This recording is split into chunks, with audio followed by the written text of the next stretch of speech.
It's the Rob Carson Show. Are you ready to be podsmacked? Now, here's Rob Carson. Here I am, baby. Yeah, baby. It is the 19th of October. Episode number 191. If you are downloading from iTunes, iHeartRadio, TuneIn, Google Plus, Google Play, Player FM, your Alexa. Oh, I shouldn't have said her name. Good, she didn't hear me. I have one in my studio, by the way. She's right over. There. Right there. Right over there. If you can watch me on Liberty One TV, you'll know what I'm talking about. Welcome to the show, guys. Glad to have you here. A lot of stuff to get to. Want to thank all of you for listening on the Podcast Radio Network, podcastradionetwork.com. The show is featured at 5 o'clock Central Standard Time, 6 o'clock Eastern. And, of course, on Liberty One TV, new time slot, 7 o'clock Eastern Standard Time, 6 o'clock Central. That's prime time, baby. That is prime time. And the audience is growing. The audience is growing, and I really appreciate you watching no matter where you are. I'd love to hear from you. CarsonOnTheRadio@gmail.com. CarsonOnTheRadio@gmail.com. I'd love to hear from you. I want to know where you're listening, where you're checking it out, what you're thinking, whatnot. Because I'm having a good time. I hope that you are enjoying the radio program. And if you're not a member yet of LibertyOneTV.com, right up there, do it. It's only $10 a month. It's only $99 a year. That's 33 cents a day. That's the change you get back when you buy a cup of coffee. Like at McDonald's, that's the change you get back. 33 cents, you're not going to miss 33 cents. You got 10 times that amount in the drink holder in your car. Isn't that where you put the change? That's where I put it. One of the reasons why this glorious enterprise exists is because there are so many people who are being locked out of traditional media, social media as well, because they have conservative views. There is a war on conservative speech in this country. It is happening on campus. It is happening in the public square. And it is happening on social media. I have proof. Twitter has removed the ability for conservative users to send out automated tweets using a service created by the Patriotic Journalist Network, PJNet. This is according to Slate, and Slate is left of center. The app helped users build tweets with pre-written text and pictures that allowed them to post the tweets on a consistent schedule, even multiple times an hour, which could allow users to reach an audience of hundreds and thousands of accounts. Before Twitter removed the ability for users to post using the feature, the group of users were able to hold hashtag rallies where members coordinate with each other to send out masses of tweets on a particular topic. That's gone now for this network. Twitter decides the rules, we don't. We are a guest at their dinner table, proclaims PJNet founder Mark Prasic. Says if your account is suspended, you can't possibly be on the field of play waging the battle that we are in. Twitter has repeatedly banned conservative and libertarian users both permanently and temporarily from its platforms. Ben Shapiro, Milo Yiannopoulos, Breitbart London editor Rashim Kassam. We've got pro-Trump commentator Pizza Party Ben. Don't know that guy. You've got former Muslim and anti-female genitalia mutilation activist Shazia Hobbs. All received temporary or permanent bans from Twitter for their thoughts. They're owned by left-wingers, okay? Facebook and Twitter are owned by left-wingers. You are there at their mercy, to be quite honest. Now, if you are a millennial, you've never seen unemployment at this low a rate. Did you realize we've got the fewest jobless claims since 1973? It's working, folks. This guy with the orange face and the bad hair is kicking ass and taking names. Filings for unemployment benefits plunged last week to the lowest level since 1973, as workers affected by hurricanes and Irma and Harvey continued to return to their jobs. Jobless claims decreased by 22,000 to 222K, the lowest since March of 1973. Wow. You had the Dow above 23,000 yesterday. You've got 3% GDP growth in the second quarter of this year. They said it wasn't going to happen. Democrats said it wasn't going to happen. It was never going to happen. It happened within months. That's where that shadow is. That's the shadow. Okay, I get it. I've got a shadow here. I was wondering where that shadow on my face was. It covers up my face, which is a benefit for some people. Now, here, let's get into what's going on with Uranium One and the Clintons. Do you have a fan? You might want to move away because the SHIT just hit it. And it's going to get bigger and it's going to get uglier. This, according to the Daily Caller.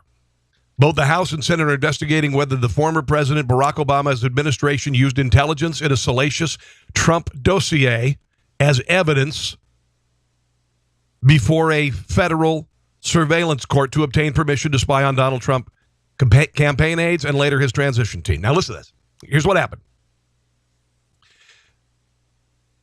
Obama's Justice Department, the FBI, introduced these unsubstantiated material involving unsavory connections between Trump and Russia, brought it before the FISA court.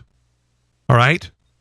The FBI used the dossier to secure permission to monitor the communications of Trump associate Carter Page based on U.S. officials briefed on the Russia investigation. Okay? The latest inquiries began October the 4th when the House Permanent Select Committee on Intelligence subpoenaed Fusion GPS. They're the company that did the surveillance. Okay? They've been asked to appear before the committee and turn over bank documents. Now, there was this Fusion GPS was the company behind the unsubstantiated dossier, and it was authored by Christopher Steele, who was a former British MI6 agent. I'm trying to make this less complicated. He came up with some of the scurrilous things he said was that President Trump hired prostitutes to go into a hotel room in London where the Obamas had been and take a whiz on the bed. But this was enough for the Obama administration, even though everything was uncorroborated, everything was it had errors, it was BS, but they used it before the FISA court, and the FISA court gave them the warrant they needed to surveil the Trump campaign. This flimsy excuse, this flimsy, unsubstantiated, uncredible report was enough for the Obama administration to use to spy on Donald Trump's campaign. Now, here's the other thing. They submitted the same dossier to courts in Great Britain. All right? What that did was it allowed an even stronger ability to wiretap, okay? Chuck Grassley pointed out that if the U.S. had assumed the British court and the Steele dossier were separate investigations, it could have made Justice Department arguments for wiretap stronger. In effect, the separate British report could convince a FISA court and allied foreign intelligence agency had independently confirmed the FBI's allegations. So this dossier was turned over to British courts and American courts to make the argument for wiretaps even stronger. If the unsubstantiated dossier information was entered as verifiable information before a FISA court, the implications are staggering, former U.S. Attorney Joseph DeGeneva told Daily Caller. That would mean the Obama administration pursued a type of manipulation of intelligence data and false intelligence data to mislead a court. It's staggering in terms of its implications. That would mean the Obama administration, the possibility of the Obama administration might use the unproven allegations before a FISA court constitutes a crime of unbelievable dimensions. It requires the impanelment of a federal grand jury. Chuck Grassley added a new twist to the Steele dossier, and that was that reporting to British courts. So you've got this scurrilous report turned over to British courts, turned over to the FISA court here in the United States, used to wiretap Donald Trump, not only the campaign, but also the transition team. Donald Trump said Trump Tower, and he said it indelicately, Trump Tower had been bugged. He was right. He was right.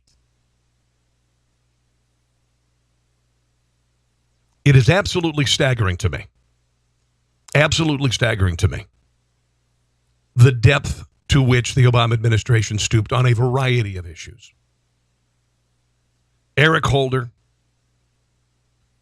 is a criminal. Jim Comey is a criminal.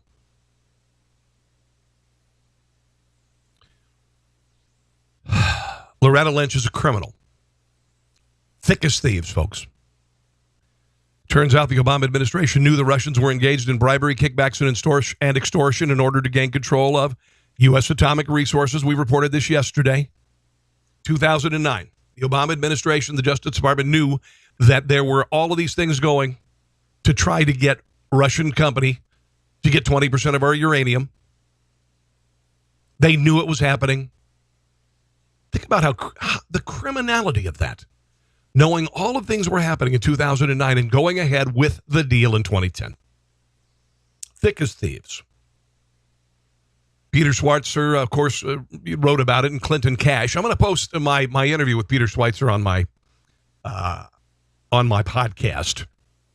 I interviewed him last year, and I will put that up. Just look up Rob Carson Show on iTunes, iHeartRadio, TuneIn, and all the other sites, and I'll put it up there. The Clinton Foundation got $145 million and a $500,000 fee for Bill Clinton for a single speech by individuals involved in the deal. People who were bribing, people who were laundering money. Eyewitnesses backed by documents of money laundering, blackmail, bribery by Russian nuclear officials, all aimed at growing Vladimir Putin's atomic energy business inside the U.S. in violation of the Foreign Corrupt Practices Act.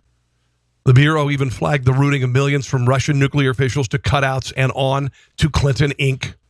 Hillary Clinton sat on the key government body that had to approve the deal, though now she claims she had no role in the deal with profound national security implications.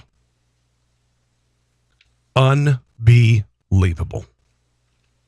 I said from the get-go, and you probably didn't know my show on the radio, but last year I said this entire Russia involvement in the elections was nothing more than a distraction from the truth. This.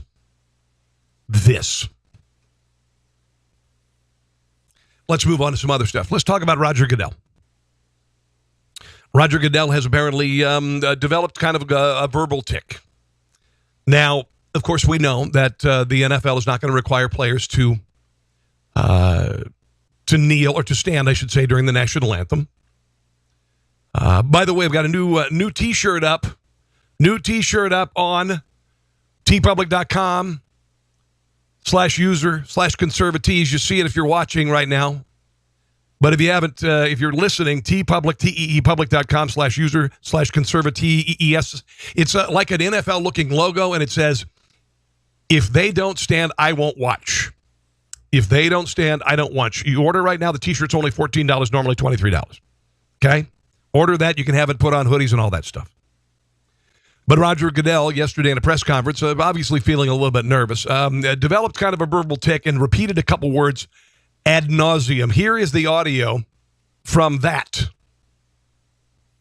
I tell you that our players are men of great character. They have a very deep understanding and tremendous knowledge of the issues that are going on in all of our communities. The players were very clear about how they felt about these issues and how deeply they felt about these issues in our communities. These aren't really issues that are player issues or owner issues or community issues. They're issues that affect all of us in our communities. We wanted to work together to try to address these issues. Now, in case you haven't figured it out right now, the words issues and communities. Spent today talking about the issues that our players have been trying to bring attention to about issues in our communities to make our communities better. There's nothing more important than trying to get back into our communities and make our communities better. Relationships between our clubs, our players, our communities, the relationship between the players and our communities and our law enforcement mission. These are important issues for our communities. They're American issues, and those are the key issues. I would tell you, though, just on one other issue and really make a difference in our communities in a positive way, and to try to help and make differences in our community, deal with the underlying issue, differences in our community, because this is a long-term issue. That's why we're trying to deal with those underlying issues. We're going to continue to work on these issues in the community. We'll address issues. I can't deal with hypotheticals right now. We'll deal with those issues as they come up. And the NFL really do care about their issues and what we can do to make the communities better. And that's the opportunity for us in our communities. What are the things in our communities that our players are expressing? And I think listening to our players, understanding our players, trying to address those underlying issues and making our communities better is where the real opportunity. Wow. He said issues and communities 45 times. 45 times. You know, I mean, I listen. I've got some verbal tics, and I have to literally on my computer it says no ums, no us, no lip smacking, and no you knows. You know the word you know when you say you know, and it's just my son does like, and you call him out, and you're like buddy. I mean, you're literally saying like every 2 words. It's like so messed up. Sean Hannity, he says now. Listen to Sean Hannity show. Every other word is now. I'm surprised somebody hasn't told him, but he's worth a lot of money, so he, I'll work on it. Okay, I will work on it. Trust me. MSNBC's Katie Tur. Just missing that D. It just would be right at the end there. Katie Tur said it's silly to focus on standing for the national anthem. She was joined by New York Times' Mark Leibovich. Leibovich is, of course, like so many leftists, saying that the kneeling and the president saying for the NFL players to stand is racist. No, it's not. The issue is standing with respect for the national anthem, and it just so happens a lot of black players are doing it. It's not because they're black. It's because the action they're taking. That's it. And I'm just so damn tired of this crap. Just so tired of crying racism when there is no racism. Here's the exchange. Over again, and I think what this football sort of kerfuffle shows is that he just loves nothing more than to hurl himself into the middle of the most raw and sensitive and delicate culture. He speaks like us. He speaks about the things we care about. The American people are mad that the NFL players are not standing during the national anthem. That's why their ratings numbers are going down. 14% since, I believe, 2015. 7% since last year. Issues, usually with racist. Is it a culture war thing? Race is the subtext. No, it's not, you idiot. I think race is a big subtext here. No, it's not. They'll just rub every nerve raw. And if they were all Asians, would he be racist against Asians? Till everyone is really, really tired. And ultimately, I don't think people get smarter on these issues. I mean, yes, we should have a debate about whether, I think you could ask, every American, do they believe in the flag standing for free speech and the First Amendment? Probably 90% would say, sure, absolutely. That's what our soldiers fought for. And then you would ask them, should or must players stand for the national anthem? Maybe 60% would actually 80% say that you should stand. Say, yes, we would like them to. Mandate, who knows what your word they would use. But yeah, again, this is a debate in which people say, okay, awareness is being stoked. I don't think awareness is such a holy grail here. I think ultimately... Well, what are the players? Aren't the players trying to make something aware of something? Police violence, we heard now, equal pay for men and women. This is not a terribly sophisticated debate, and I think... It's not a terribly sophisticated protest. In fact, it's kind of stupid. Because there's no finish line. There's no moment where, oh, okay, everything's fine now. That's the thing. There's no finish line. The president is sort of leading it.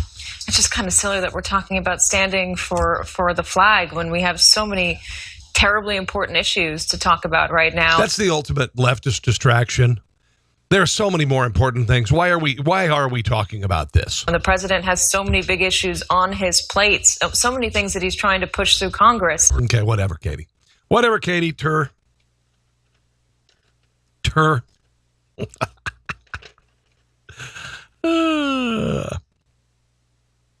This is where the taking a knee during the pledge or during the anthem has jumped the shark into a giant pile of stupid. In a solidarity with the protests by NFL players, members of the city council in Ann Arbor, Michigan, took a knee during their Pledge of Allegiance. You ever notice that? Do you know how many people watch city council meetings on local access television? Zero, okay? Zero. The only people who do monitor them are TV newsrooms, local TV newsrooms, and then they take sound bites from it. Councilmember Chuck Warpahowski explained why he did it and why it wasn't a disrespect, in his opinion. I want to thank my colleagues who joined me in taking a knee during the Pledge of Allegiance today. When I grew up, I was taught to, when it was time to say my prayers, to kneel down. He explained, when I was in football, my coach wanted me to listen, or the team to listen. He'd tell us to take a knee, take a knee when you want him to listen. Or if someone was hurt on the field and we wanted to pay attention and give that situation respect, as some of us had hoped, and for some of us prayed that the injury wasn't too severe. People will argue that position is a position of disrespect. He added, for me, it is a position of great respect. For my part, taking a knee was the chance to give attention and hope and prayer that the words of the Pledge of Allegiance, blah, blah, blah, blah, blah, liberty and justice for all would be fulfilled. There were beautiful... Shut up! Councilmember Sumi Kailasapathy nailed it! Explained her reason for taking a knee. For me, taking a knee is also showing solidarity with the group of people who have been doing this at the national level. Here's the thing. And this is the new spin. Taking a knee is like prayer. Taking a knee shows reverence. It's like in the beginning of The Lion King when all the animals go like this, and the baboon holds the baby lion up in the air. Maybe that's kind of what it is.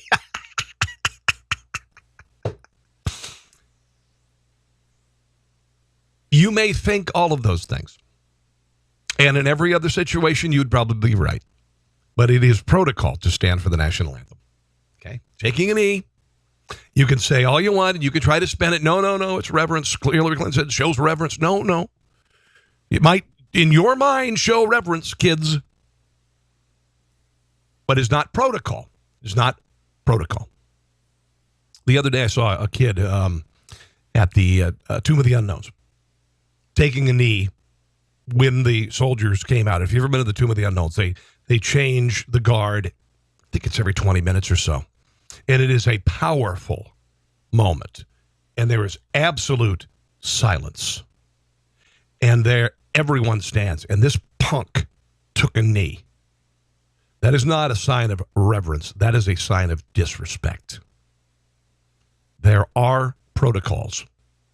There are appropriate things. The way you fold a flag has to be the way you fold a flag according to military tradition. You don't wad it up. You don't fold it like a fitted sheet. The protocol is that you fold and then triangulate. That's how you do it.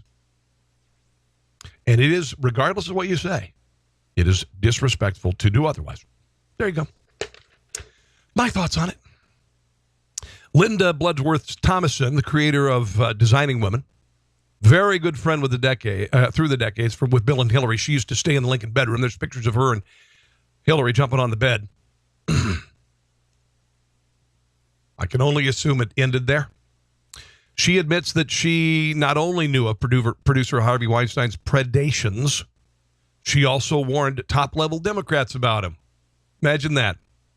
Buried deep within a Hollywood Reporter guest column, she said, I confess to having no problems warning at least 3 top-level Democrat operatives against allowing Harvey Weinstein to host political fundraisers, a warning that evidently fell on deaf ears. She says she was a member of the Let's Bring Harvey Weinstein Down lunch club and appears to express some disbelief towards those who, despite knowing him for decades, now announced they had no idea what was going on. How difficult is it to add 2 and 2 to come up with the Clintons and the Democrat Party knew? And I said this, of course they knew. Of course they knew. Certainly, we have no reason to doubt Bloodworth Thomason. At least 3 top-level Democrats knew and did nothing to stop Weinstein from becoming a major player and fundraiser within the party. He bundled and fundraised tens of millions of dollars. Bloodworth Thomason is also open about why high-powered men remain protected. She admits her feminism was tested by Bill Clinton's behavior when she was on the front lines defending him in the 90s. This is when you place ideology ahead of humanity. She said in this column, one of my best friends I will ever have and a man I dearly love, former President Bill Clinton, has certainly taxed my feminist conscience, but always without diminishing my affection. I even helped write his apology to the nation for his own sexual misconduct. Was sitting next to him when he delivered it. She also said there was an ominous moment in the column, an admission that these kinds of atrocities against women routinely go unreported and unpunished in the entertainment industry. Well, it was happening in your political circles too, douche. And you decided you didn't want to do anything about it. you decided you still wanted to be Bill Clinton's friend, despite the trail of destruction he left behind him. 40 accusers now. 40 accusers saying that Harvey Weinstein assaulted him, or assaulted them. It started out with Ashley Judd, and it did the shower thing, right? That was the shower thing. He would convince people to come in and watch him shower, like you want to watch this fat, tubby, unshaven, stinky Jewish guy. It's moved on to all sorts of other people. Lucia Evans, I should say, Gwyneth Paltrow, Angelina Jolie, Rosanna Arquette. Coming up in a second, all of this, this covering up for a sexual abuser by Hollywood for years, they still feel like they have some sort of moral authority, and there's a new PSA about guns and against the NRA that I'm going to share with you in a second. Here's Howard Stern, of all people, last night on Jimmy Kimmel's show last night, talking about Harvey Weinstein. Anybody hear this guy, Harvey Weinstein? Yeah. Yeah, I mean, it's unbelievable. And I'm saying, first of all, when did this guy have time to make movies? I don't know. I thought movie making was hard. Come on. This guy, this big fat guy, what does he think? He says to a woman, here's his standard move, according to all these women who've accused him. He goes, listen, I'm going to get in the shower. I want you to watch me nude. Now, I'm a man. If you saw me naked, you'd throw up. There is no girl on the planet that wants to see Harvey Weinstein naked and is going to get aroused. I mean, what? Who puts this logic together, right? Okay, I mean, that's all funny and everything, you know. But that's how Howard Stern has made a living for the last 35 years. Getting women desperate for attention to strip off their clothes and do stupid crap on his show. And now that he's on, satellite radio, and he has a studio, he has them actually performing sexual acts in the studio, nude. Completely nude. For his own pleasure. You know?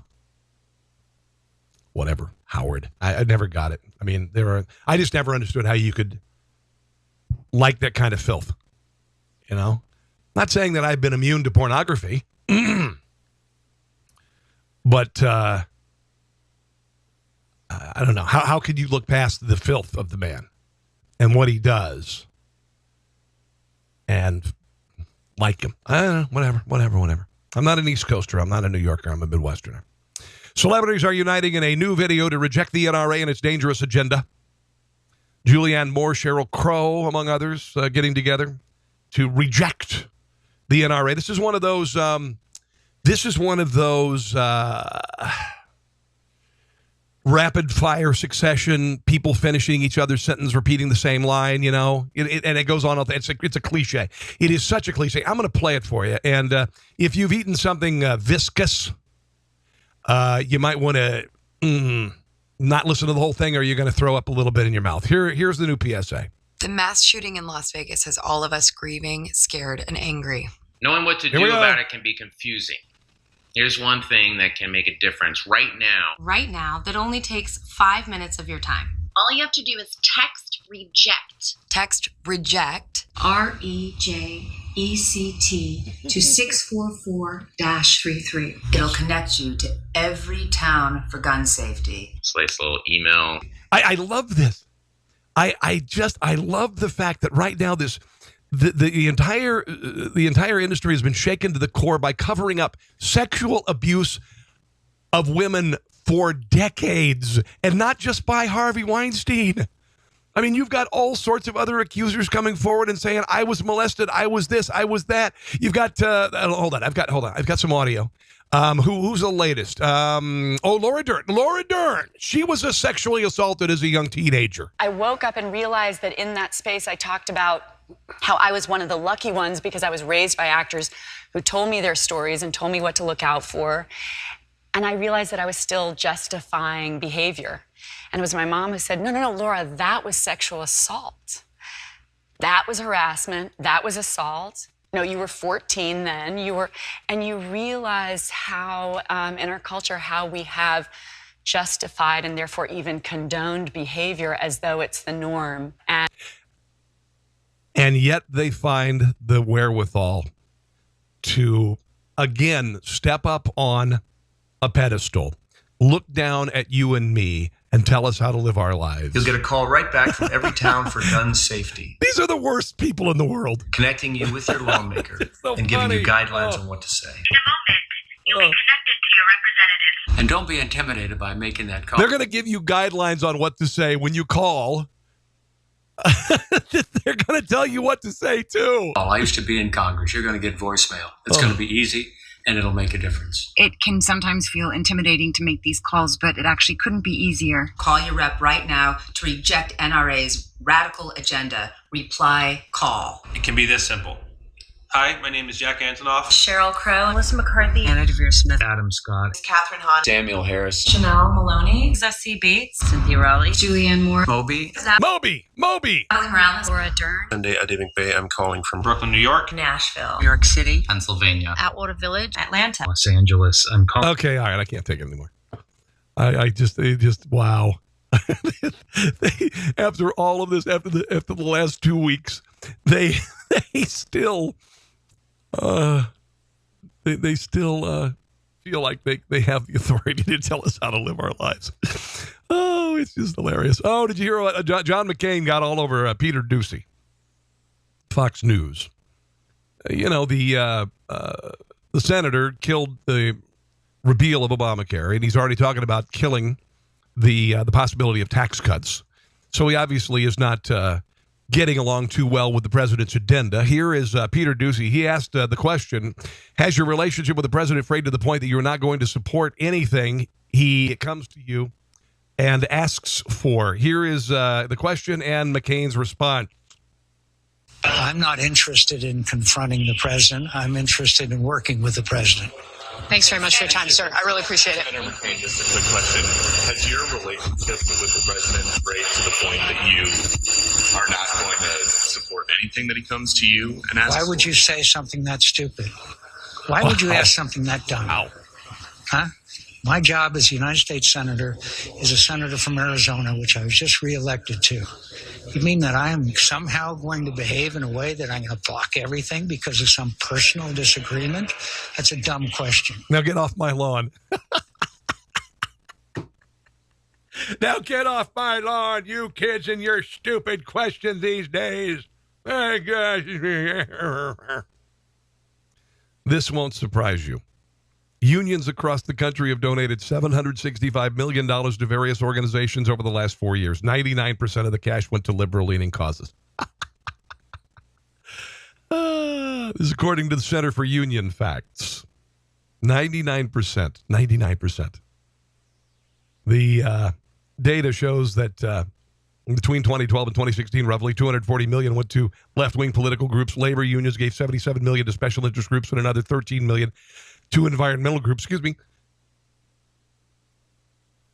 Pardon me. Okay. It's kind of interesting. Over $25 billion went to groups like the Coalition of Black Trade Unionists, the National Association for the Advancement of Colored People, and the Rainbow Push Coalition. During the same time frame, almost $307 million went to the Democrat Party. This is why we want right to work, kids.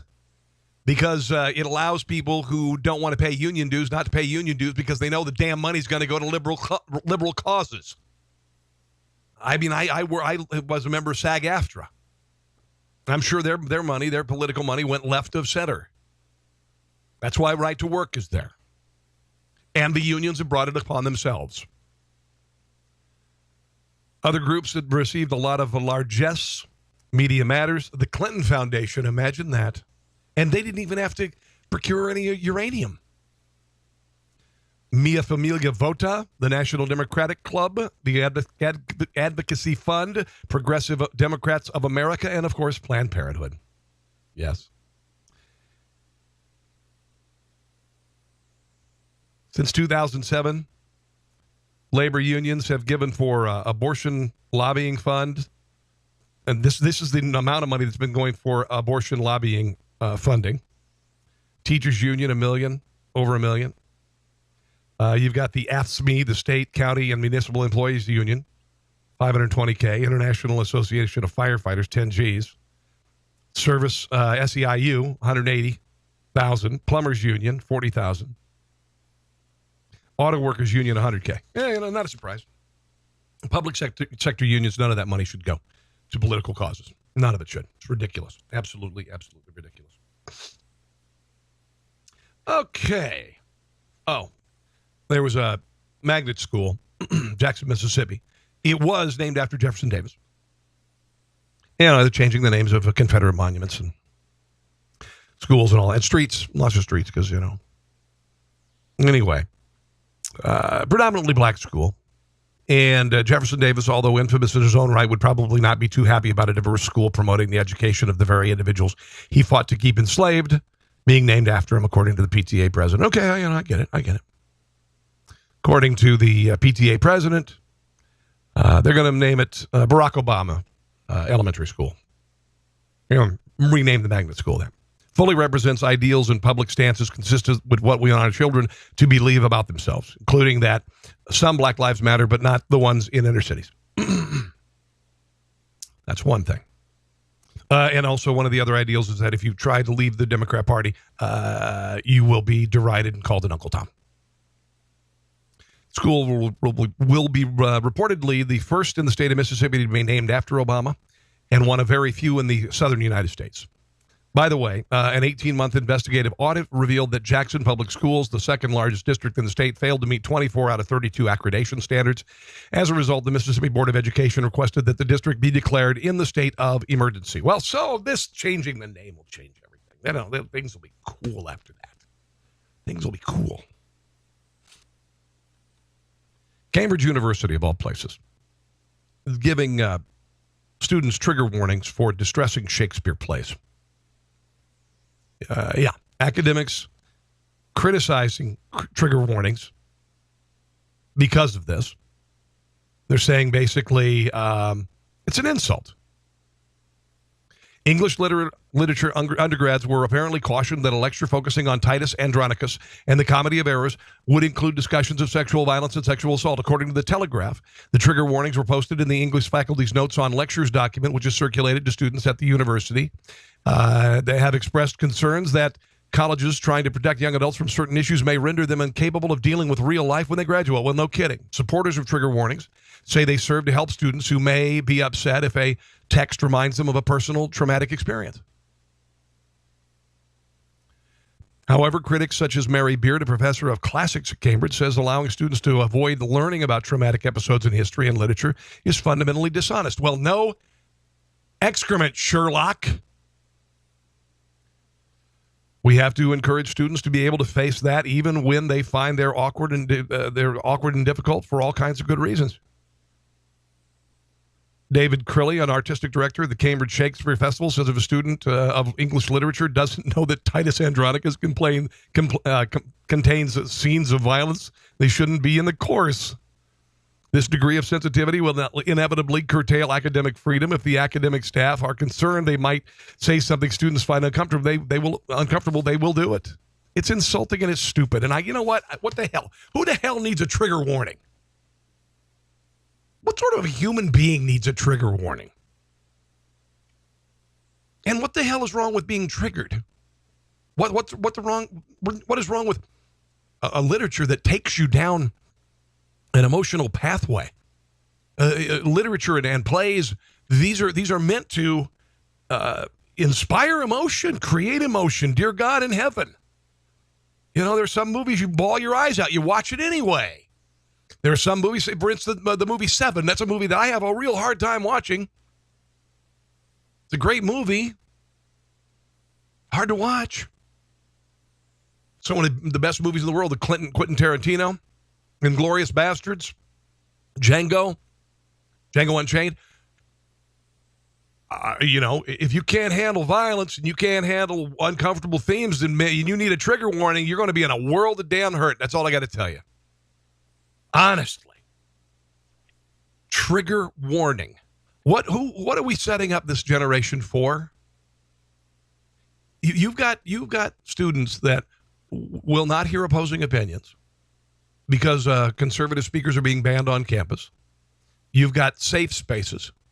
You've got literally segregation going on campus where black students are being segregated voluntarily. Their own dorms, their own places. What in the hell are we setting up this generation for? It's not unique to the United States. It's happening in Great Britain. It's happening in other places. But what the hell kind of worthless people are we going to be sending out into society after graduating? The world is a vicious and awful place, man. The world is a vicious and awful place. And they're going to be in a world of hurt. My kids are not this way. No safe spaces, no trigger warnings. This is kind of funny. Do not respond to a phone call from a woman screaming for help. If she is saying that she's been kidnapped, this is a decades-old scam. Apparently, the FBI has warned consumers on its website of a virtual kidnapping scheme where callers lure victims into paying ransoms to free kidnapped family members. Or friends. My mom had this happen to her, and she was almost ready to wire money because she thought my nephew Matt had been kidnapped, or no, he was in jail in Canada. Now, it turns out these calls are coming from Mexican prisons. According to recent investigation in the agency, the FBI found more than 80 people who fell victims to the scam in California, Minnesota, Idaho, and Texas, forked over $87,000 in ransom money. Wow.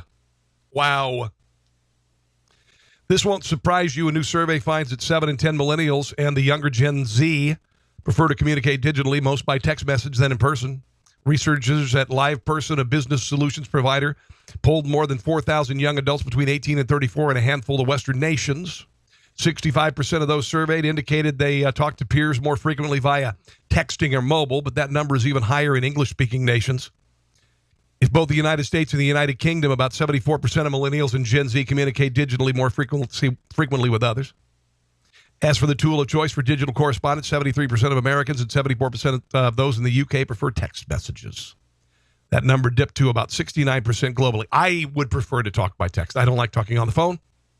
Don't particularly care for it. I really don't. I don't. And the cliche about not wanting to call your mom, it's not a cliche. This is kind of funny. 70% of participants said they slept within arm's length of their phone.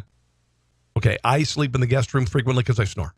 And I hate to admit this, the phone generally, if it's not on the nightstand, it's in the other space where the other person would normally sleep. Wow. I've said too much. Oh, and by the way, when it comes to bathroom breaks, nearly 66% brought their device with them into the toilet. You got to be careful about the noise you're making in there because you don't want to, do a tell, right? I mean, have you ever done that? You're on the phone and the person on the other, are you in the bathroom? No,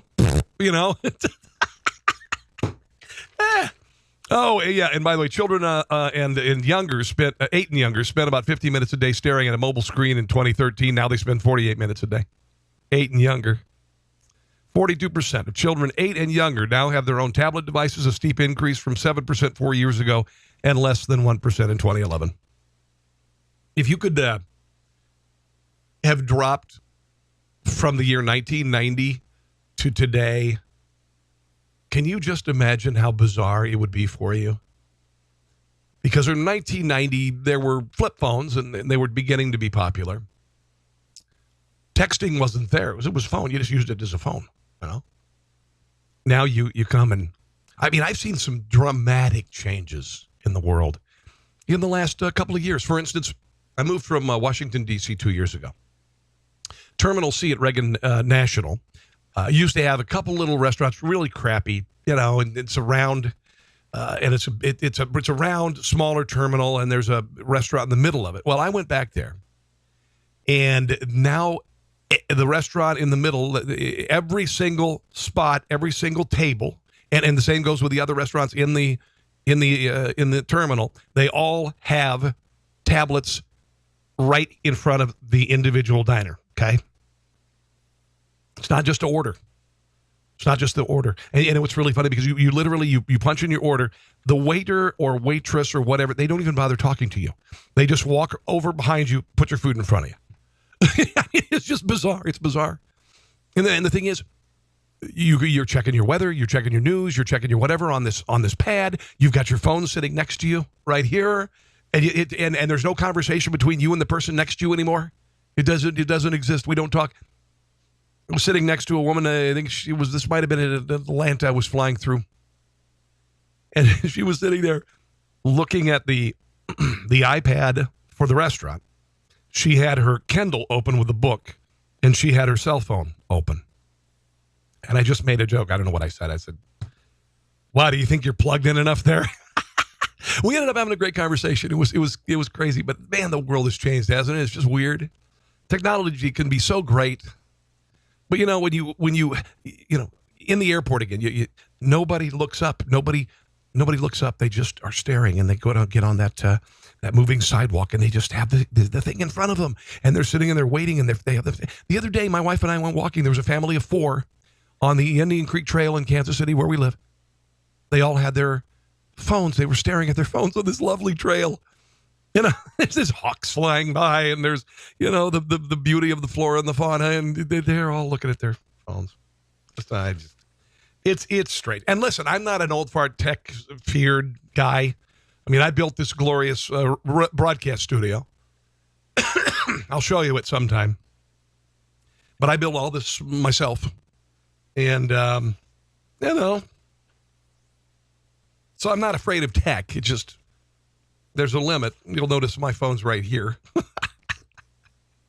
Let's do a couple of just light things here. I think it's kind of interesting. As far as bang for your buck with regard to profitable actors in Hollywood, listen to this.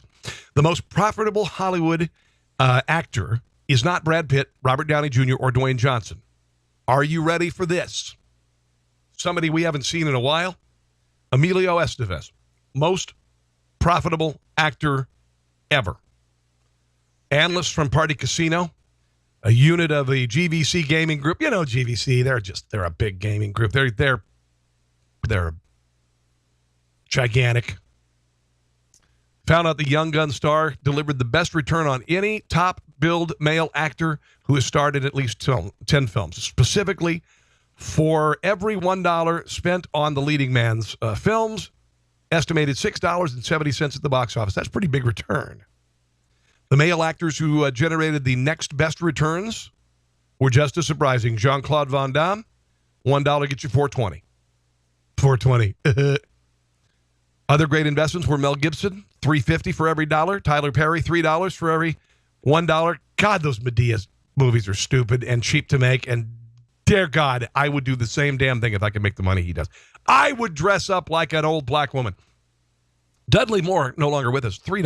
$3 for every dollar. Listen to this. You want to hear the worst returns? Brad Pitt, 10 cents on every dollar, making him the least profitable actor in Hollywood. Johnny Depp, 20 cents for every dollar. Robert De Niro, 24 cents for every dollar. Hugh Jackman, 25 cents for every dollar. Anthony Hopkins, 26 cents for every dollar. As far as women are concerned, Rose Byrne, I'm not sure who she is, $9.80 for every budgeted dollar. Followed by Regina Hall, $3.50. Octavia Spencer, $2.90. That's because women get paid less, right? Not the case.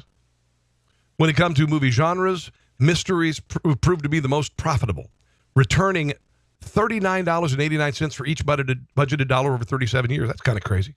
Horror flicks had the second, with $34.13 for every dollar. Thrillers, $17.36 for every dollar. Documentary, $7.38. Least profitable.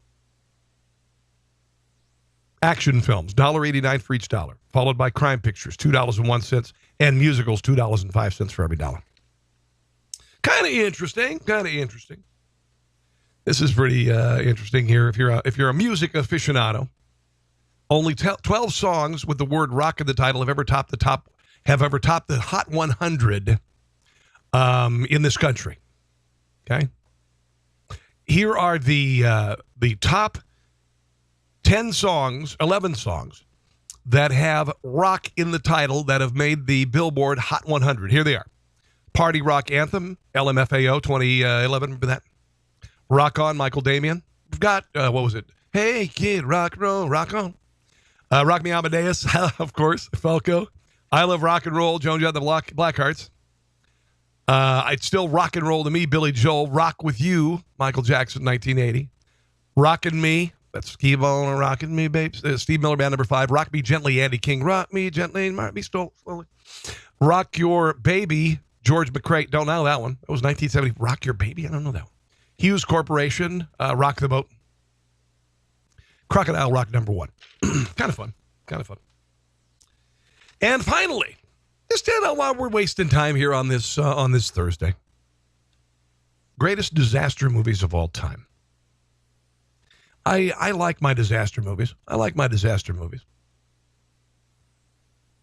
Number 10, actually number 8, number 11 is Airport. Remember Airport? 1970s. Airplane was number 10 on the disaster movie. It's a comedy. Number 9 is a movie called San Francisco. Contagion, 2011, number 8. The Poseidon Adventure, that was a great movie. Number 7, they redid that. It was so god-awful. I was a little boy when that came out. Oh, man, that movie freaked the hell out of me. Melancholia, 2011. It was about people finding out that the small planet was on a collision course with Earth. I never saw that. Miracle Mile, 1988. That was number 5. 1958 movie, A Night to Remember, Titanic. First book I ever read. I think I was in 4th grade. The Birds, number 3. The Towering Inferno, Irwin Allen. He also did Poseidon Adventure. That's number 2. And number 1 disaster movie of all time is Titanic. And the number 1 disaster is the latest installment of the Transformers movies. All right, that's going to do it for me, guys. I want to thank you for joining me today. I want to thank the Podcast Radio Network for carrying the show. I want to thank LibertyOneTV.com for carrying the show on its new time, 7 o'clock Eastern Standard Time, and, of course, 6 o'clock Central. Again, if you would, because it's paying the bills, and we're reaching a big audience. My show's pushing 20,000 people watching every episode, and I realize that's small potatoes in the grand scheme of things as far as the nation, but you're watching it. And I hope that I'm informing you, because this is personal here. You're in my home, you're in my studio, and I welcome you, and I want to bring you things that nobody else was bringing. So I hope you're enjoying it. LibertyOneTV.com, LibertyOneTV.com. See right out there? LibertyOneTV.com. 33 cents a day. 33 cents a day. You're going to be helping out the other patriots. And again, conservative speech is being attacked all over the place. It ain't going to be attacked here. We are not backing down. No, sir. We are not backing down. So, again, I want to thank you for listening. Make sure to download the podcast. It is on iTunes, iHeartRadio, all the aforementioned media. And if you have an Amazon Alexa, just say, Alexa, play The Rob Carson Show. It'll play the latest edition of the Carson Show podcast. It's up there. If you want to write me, Carson on the radio at gmail.com. Facebook, Rob Carson Show. Twitter at Rob Carson. Have I said Rob Carson enough? You see, I'm building a brand. Anyway, guys, have a very blessed day, a wonderful Thursday, and I will see you back here next time. Bye. To the Rob Carson Show. Friend him on Facebook at Carson Show, on Twitter at Rob Carson, and on Instagram. I think Facebook and Twitter are enough for now. We'll see you soon.